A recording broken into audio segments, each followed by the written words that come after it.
Hi, welcome to the video. Our aim for today is to highlight how to navigate up Cormongers Lane. To begin, though, we find ourselves driving along Landfield Road, heading towards our lane of interest. The reason for starting here will hopefully give you a few key things to look for so that you know where exactly we are on our journey. For example, this mini roundabout.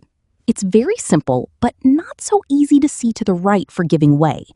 And straight ahead, we can see a width restriction, meaning let's get the car slow and potentially down to first gear if you wish, but certainly wouldn't suggest using power through here just yet. Okay, so after this right-hand turn, we have made it to our lane of choice for the video. Did you notice the speed limit?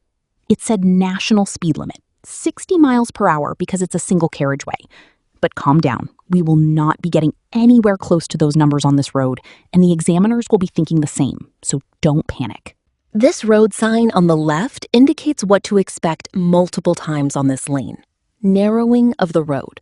Not all of them are as clear as this one, and some will fit 2 cars. Others will only fit larger vehicles such as vans and trucks, but not at the same time as a car.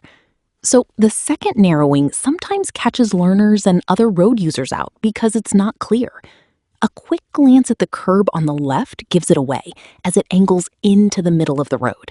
This narrowing, if positioned perfectly, can fit 2 small cars.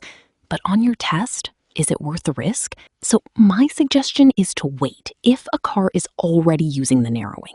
Did you notice we have entered the next narrowing again? It's difficult to notice unless you know the lane, and the next one is very close also. Although not as narrow as the previous one, these 2 do actually fit 2 cars, and 1 car next to a van, again, as long as positioning is as should be. Another thing to take into account for this lane is that it's uphill, so during these decisions and position changes, remember to keep power in your car. Power doesn't always mean speed, for those that are new to the videos. We have now gone past all the narrowings, and it's just a bendy lane getting steeper from here till the end of the lane. But good news, as we get towards the end, it does get wider, so nothing to fear. But do be aware at this end of the lane, very large trucks can be turning in and out as it's landfill entrance and exit. As we reach the end of the lane, in my experience, learners have only ever turned left, which is a lot easier than it sounds, due to, again, a lack of vision to the right, making it sometimes a difficult judgment of when to go for learners. Certainly, we don't want the car rolling backwards while we wait, so let's put the handbrake on while we wait for a drivable gap. And that's it for today's video. Thank you for watching, and remember, you can drive every road with skill watching these videos. Bye for now.